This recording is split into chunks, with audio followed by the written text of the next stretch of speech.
таможни нас завернули, короче, и отвели на допрос. Много мусора, я не ожидала. Все цветет так красиво. Я чувствую себя очень фрустрированно. Стоили каких-то баснословных денег. Летим в Корею! Ура! 고려, 조선.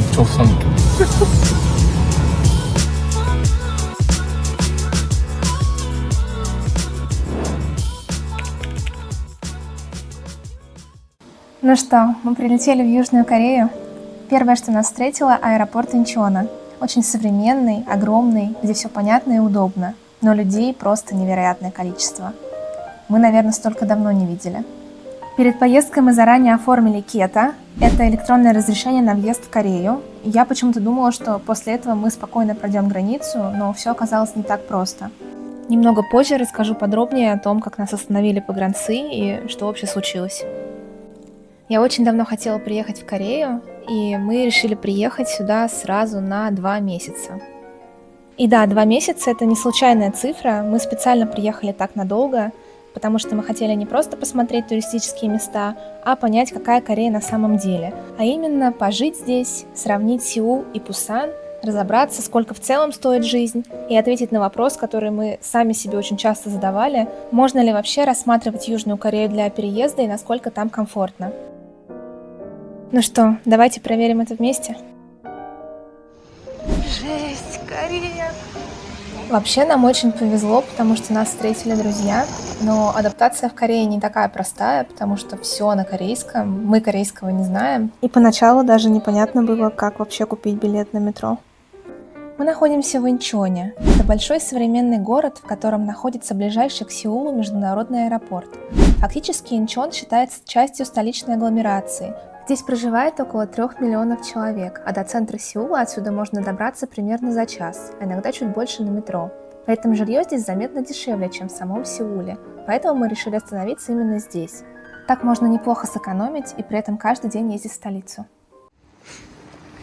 Вот это типичный дом апартаментов в Южной Корее. Говорят, что это самый высокий класс жилья, из такого, из доступного. Понятно, что мы не берем суперлюкс, я не знаю, как это все должно выглядеть. Но здесь квартиры стоят достаточно дорого. Надо будет посмотреть точно по агрегаторам. Возможно, я добавлю цены. Мы живем в жилье попроще. Это такие маленькие дома. Вот в этом доме мы сняли небольшую квартирку. Это спальня с телевизором. Здесь есть ванна, достаточно простенькая, вот такой душ. Еще есть стиральная машинка, газовый котел и в целом все необходимое для жизни.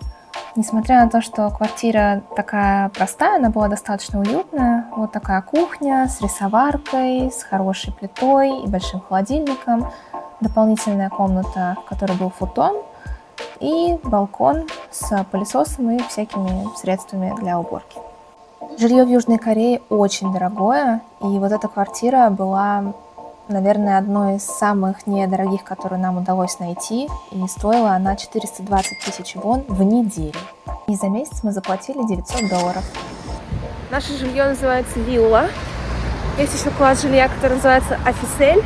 Это типа и офисное помещение вместе, и апартаменты. И ты там платишь чуть больше, потому что ты используешь еще какие-то офисные площади. Например, там, скорее всего, там будет коворкинг, там будут какие-то удобства. Когда я смотрела, их было достаточно много, и были очень приличные квартиры, но не в нашем районе, в котором мы хотели поселиться, и все равно это было дороже, чем дома типа вилла. Апартаменты вообще стоили каких-то баснословных денег, и, в общем, мы решили их не брать. Блин, представляете, все цветет так красиво. Да. Это была очень тяжелая поездка. Мы летели почти 7 часов. И в аэропорту не получилось пройти через стойку быстрого прохода. И в итоге через таможню нас завернули, и отвели на допрос дополнительный. Задавали вопросы про то, как долго вы собираетесь находиться в Корее. Я говорю, 2 месяца, 50 дней. Он говорит, 15 дней? Я говорю, нет, 50. Вот, и он такой, а зачем так долго? Я говорю, ну вот, поездить, посмотреть страну, Сеул, Пусан. Он такой, ну зачем? Я говорю, ну туризм, всегда хотела увидеть Корею. Вот. Он такой, о-о-о, выглядел очень озадаченно, потом я ему говорю, я работаю удаленно. И он говорит, ты работаешь удаленно, ну понятно. И начал смотреть мои штампы, спрашивать, где была. Короче, в итоге все хорошо. Вот, пропустили меня и Кирилла, поэтому и первый день в Корее. Так круто вообще, я не могу. Все такое другое, необычное.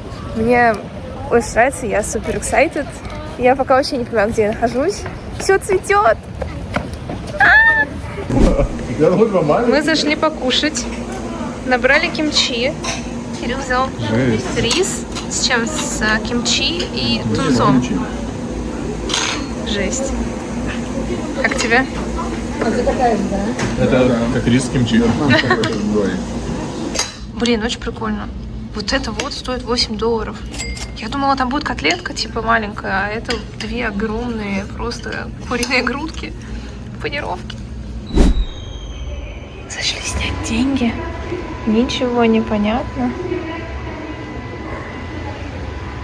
Все на корейском. Помогите. В общем, деньги снять не получилось.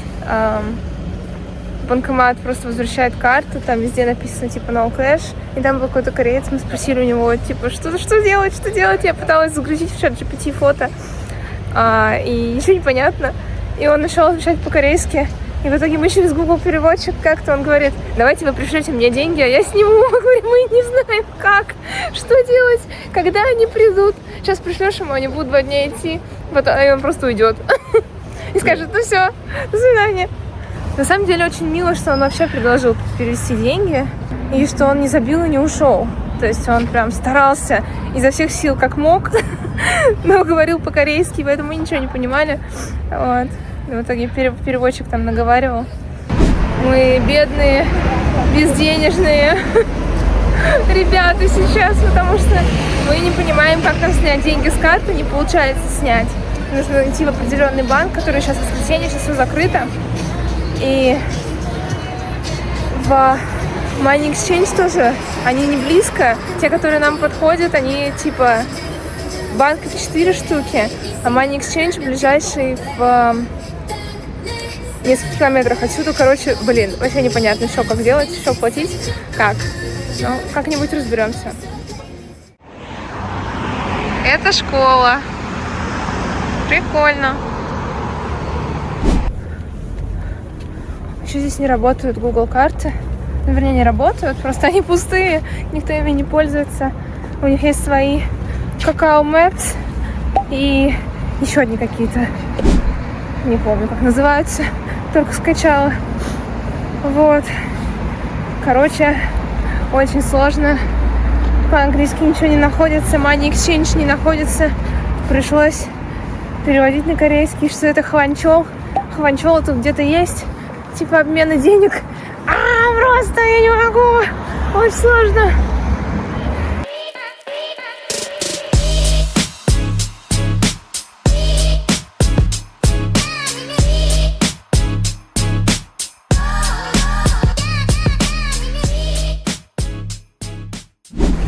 Еще в Корее нельзя снимать людей.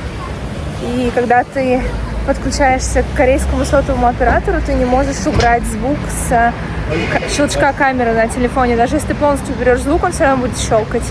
Вот, как и в Японии. Это орешки. Так, что ты увидел? Орешки? Я смотрю орешки. У меня тоже 3 орешка. Ну, можем один взять. У нас нет кэша, и там не видно, что вы взять. Эх, ну ладно. Реально все смотрят на нас. Мы выделяемся, приехали в чисто самый такой корейский район, как нам сказали, где не бывает иностранцев, и поселились тут. Вот, ходим тут в куртке, я в куртке Граба, Кирилл вообще в шортах. Вот, что тут, конечно, местными воспринимается как дикость в такую холодную погоду. Поэтому, да, сами того не желая, ипотируем местную публику. Но, честно, вьетнамцы поприятнее народ, если так смотреть. Просто если вспомнить Вьетнам, вот, они тоже, вроде кажется, они мне казались достаточно закрытыми. Но если сравнивать с корейцами, конечно, ну, то есть они просто вообще максимально сами в себе. Вот. Ну да, они очень замкнутые. По первому впечатлению, по крайней мере. Замкнутые пока что видно. И мы сейчас ходили на рынке, когда только приехали. Ой, вообще вот глаз не видно, но нельзя здесь снимать людей. Ну, короче, там мужик ехал, он в шлеме, в маске, в очках, короче, ничего не видно, в полном камуфляже.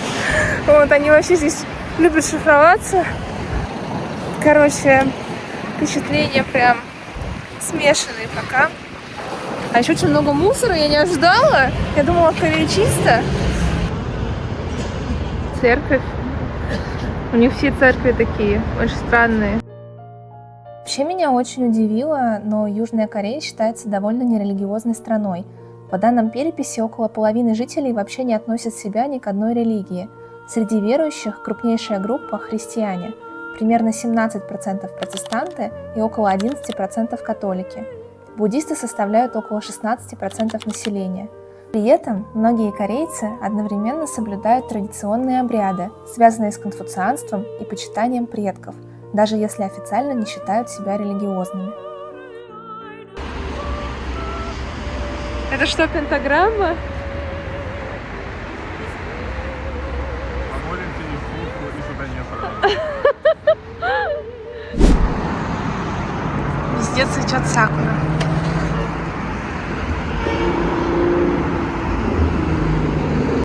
Короче, купили кофе, и я взяла какой-то смузи, как я думала, но это оказались просто замороженные ягоды с гранолой.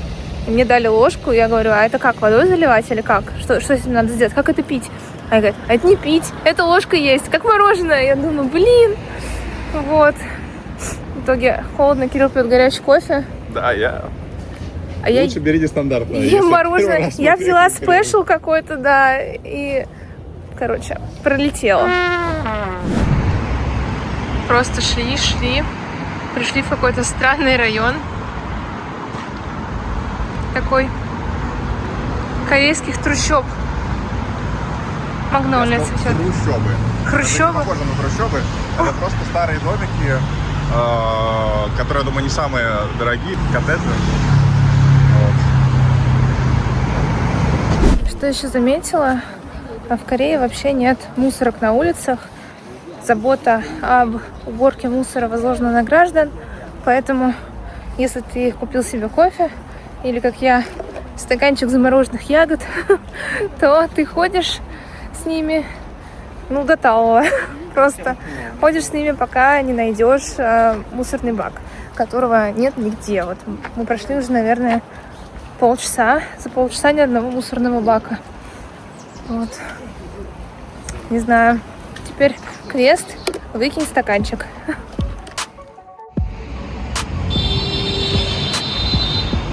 Я думаю, мы уже здесь можем спуститься в парк. Правила пользования парком. Можно с собаками. Нельзя готовить. Нельзя ставить палатки.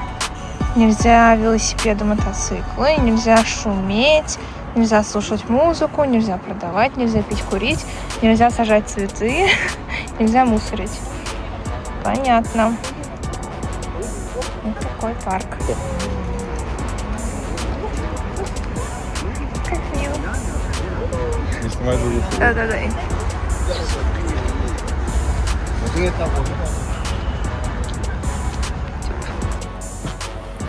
На самом деле очень красивый парк и потрясающая картинка.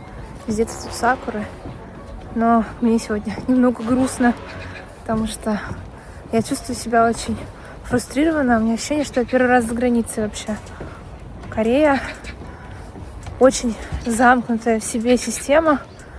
Здесь сложно, даже просто вот ты приехал, да, здесь не работают Google карты, у них свои приложения, для многого у них тоже свои приложения.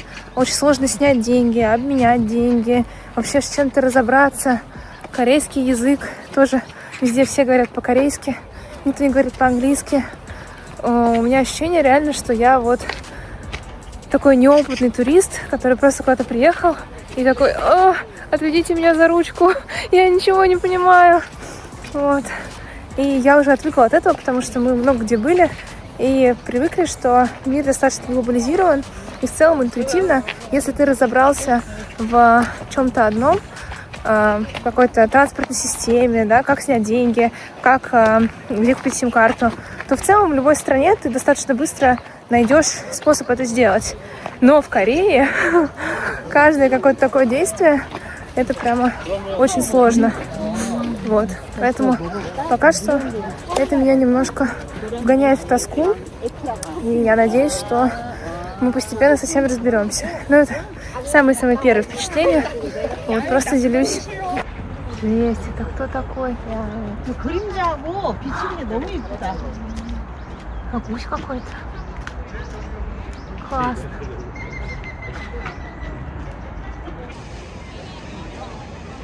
Да, парк, конечно, шикарный, очень умиротворяющий такой.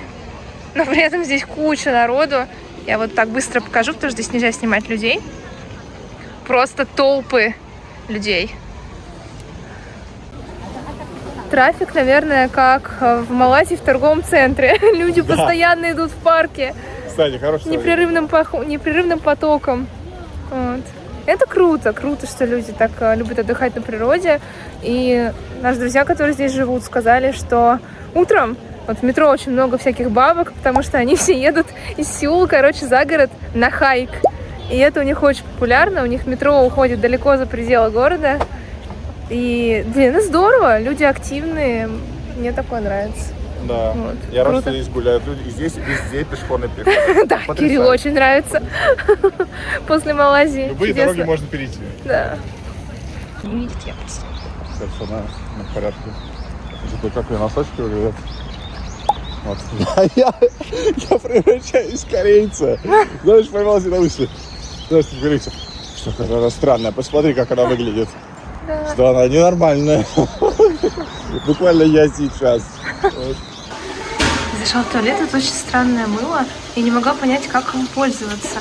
Оказывается, что вот эта штука, это мыло. Я пыталась нажать, надавить, и оказалось, что вот это кусок мыла, который просто все мылят. Офигеть. Это обдувалка обуви от песка. Она дует воздухом. Просто жесть. Все продумано. 오, 진짜 크다 저기요.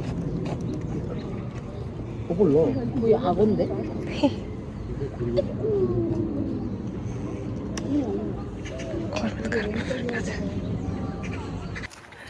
Идем по парку. Кира говорит, душа радуется. Видно, что для людей сделано, только не для наших. Ну да, я имею в виду в целом для корейцев. Вот. Не для людей в общем, потому что если ты где-нибудь там, не знаю, был в парке Бангкока, как и в каком-нибудь, или еще где-то, там всегда что-то есть на английском, есть какие-то объяснения и тому подобное. А здесь, короче, я не знаю где, возможно в Сеуле в самом есть что-то больше для иностранцев. Здесь в Инчоне просто с нами еще за опыт одного дня никто не говорил на английском. Максимум сказал какой-то пацан, проезжал мимо, сказал «хай». Все, вся коммуникация. Все остальные говорят на корейском, исключительно. Да, даже приветствие.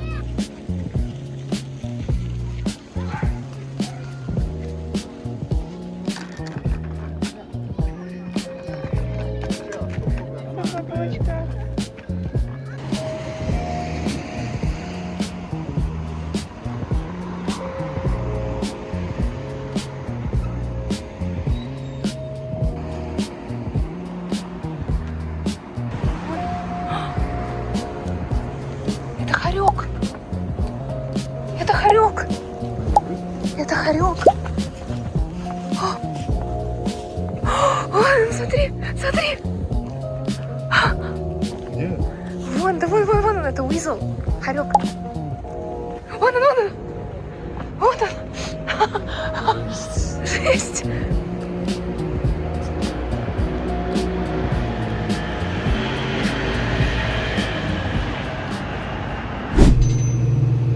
Жесть, это трюфельный попкорн. Netflix. Просто офигеть. Очень много всяких штук в магазине. Здесь есть даже с нашим любимым кулинарным шоу готовые обеды. Разные блюда от шефов. Есть даже рамен от победителя шоу. Это очень круто. Вообще, в Корее культ знаменитости ощущается буквально на каждом шагу. Здесь огромную роль играют не только кей-поп-айдолы, но и актеры, популярные шеф-повара и даже киберспортсмены.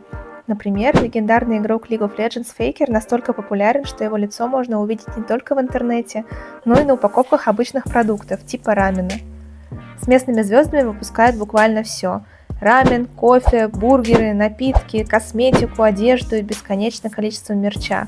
Их фотографии украшают магазины, кафе, автобусы и огромные рекламные экраны. И это не просто маркетинг. Такие товары действительно раскупают, потому что для многих корейцев любимая знаменитость становится настоящим символом качества и частью повседневной жизни. Круто! Lucky cat, lucky dog. Счастливая кошка, счастливая собачка.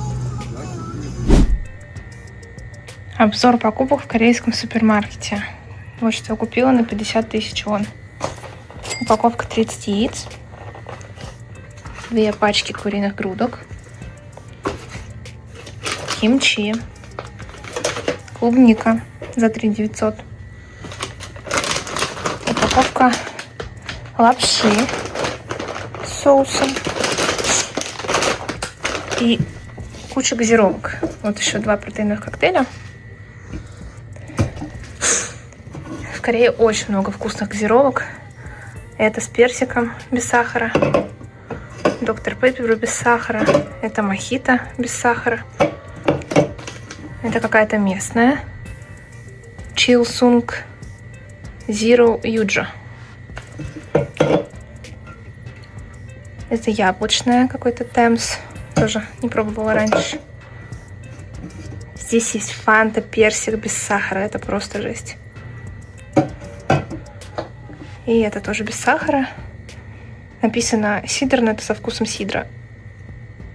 Обычная газировка, безалкогольная. Вот. И это все стоило 49 120 вон. Все это только впечатление от нашего первого дня в Южной Корее. А впереди у нас еще целых 2 месяца, чтобы исследовать эту страну и посмотреть, какая она на самом деле. Мы отправимся в Сеул и Пусан, съездим к границе с Северной Кореей, попробуем самые необычные продукты, протестируем корейскую косметику, поделимся интересными наблюдениями о жизни здесь. И, пожалуй, самое неожиданное, я буду делать в Корее операцию по коррекции зрения. Так что подписывайтесь, впереди будет много интересного.